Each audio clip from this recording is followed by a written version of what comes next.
জন্মের পর থেকে আমাদেরকে লড়াই করতে হচ্ছে, জন্মের পর থেকে আমাদেরকে সংগ্রাম করতে হচ্ছে। সাতকাইয়া ভাষায় বাইরের লোকজন বলে বইঙ্গা, ঠিক আমাদের হাতিয়া মোহাম্মদ কালাম সাহেবের পর থেকে যে কয়জনই আসছে প্রত্যেকেই বইঙ্গা। বলতে খারাপ লাগলো, অনেকের মনে কষ্ট নিতে পারেন, কিন্তু বাস্তবে হচ্ছে হাতিয়ায় জন্ম নেয় নেই, দাদা বাড়ি নানা বাড়ি হাতিয়াই ছিল বলে হাতিয়াই আইসা পরে এমপি হয়েছে, এমপি হয়ে হাতিয়াকে লুটপাট করে চলে গেছে। অন্য একজন ছিলেন, উনি হাতিয়াকে লুটপাট করার নাই অন্তর, কিন্তু বিপদের সময় হাতিয়ায় আসা লাগে ঢাকায় বুঝি সময় কাটাইয়া গেছে। শুধু ইলেকশন আসলে বড় বড় মিছিল নিয়ে একটা সরি পরামর্শ দিবেন না, তারপরে বলতে হচ্ছে যদি বিপদের সময় দুঃসময়ে হাতিয়ার মানুষের পাশে দাঁড়াতে না পারি, তাহলে ইলেকশনের সময় কেন এত বড় জোর আশা করে? আমি হামান মাসুদ আপনাদের সামনে দাঁড়াইছি,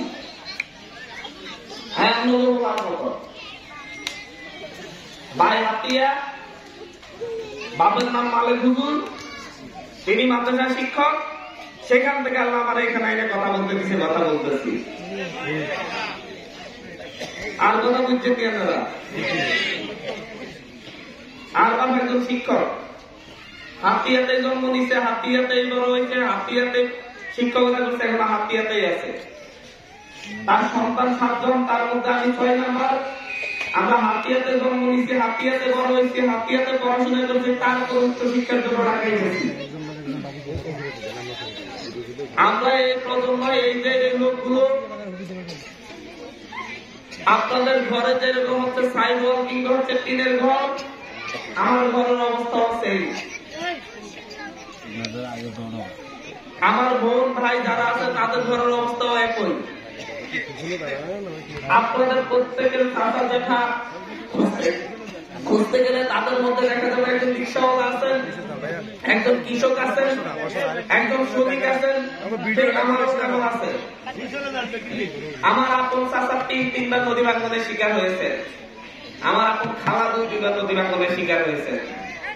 আমি হাতিয়াতে নদী পারাপারে দিনের পর দিন, ঘন্টার পর ঘন্টা দাঁড়াইয়া নদী পার হইতে পারে না সুন্দরভাবে, কত ভয়ঙ্কর পরিবেশ দেখছি। এই অবস্থা কি ওনারা কেউ দেখছেন? ফেস করছেন?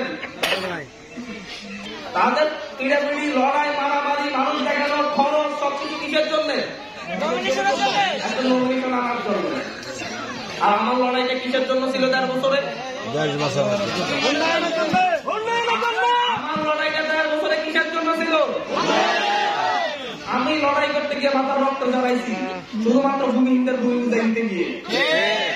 আমার লড়াই ছিল গরিব দুঃখী মানুষের চোখগুলা বুঝাই দিতে হবে, এটা আমার লড়াই ছিল। আপনাদের তাদের লড়াই ছিল কিভাবে নমিনেশন আনতে হবে সেই লড়াই। আমার লড়াই ছিল কিভাবে চেয়ারম্যান ক্যাম্প বাঁচাইতে হবে সেই লড়াই। আমার লড়াই ছিল কিভাবে মন্ত্রী ক্যাম্প বাঁচাইতে হবে সেই লড়াই। আমার লড়াই ছিল কিভাবে ভূমিহীন বাঁচাইতে হবে সেই লড়াই। আমার লড়াই ছিল কিভাবে পেনে আনতে হবে সেই লড়াই। লড়াই ছিল মানুষের পকেট কাইটা,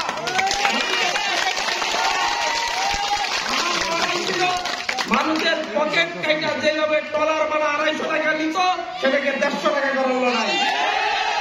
লড়াই ছিল মানুষের পকেট কাইটা, পকেট কাইটা স্টুডেন্ট বাবা যারা 500 টাকা নিত সেটা 300 টাকায় আমার লড়াই।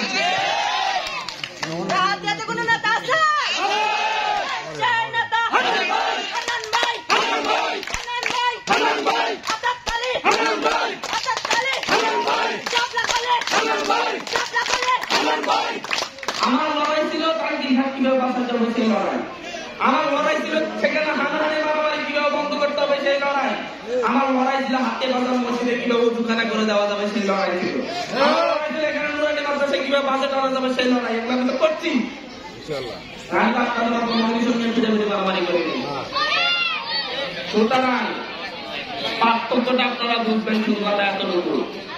আমি আজকেও বলছি, আগেও বলেছি যে আমি কোনদিন আপনাদের সামনে আইসা ভোট চাইবো না, ভোটের আগের দিন আইসা বলবো না আমার ভোট দিয়ে। কিন্তু আপনারা আপনাদের বিবেকের কাছে কোশ্চেন লাইনটা দিয়ে আপনারা কারো সংসদে পাঠাবেন কে আপনাদের দেখা হবে।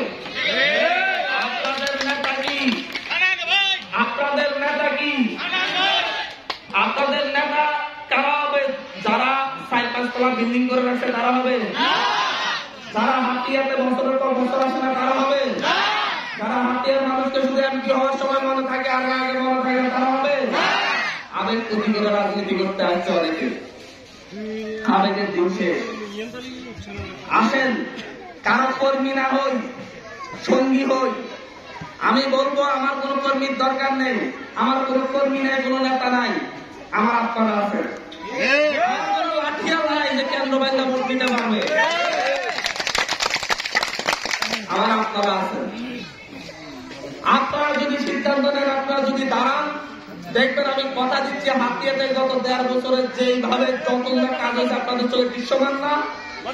আপনারা এই জায়গা থেকে হাতের ওই পারে যাইতে কি 500 টাকা আর 250 টাকা দেওয়া লাগতো না?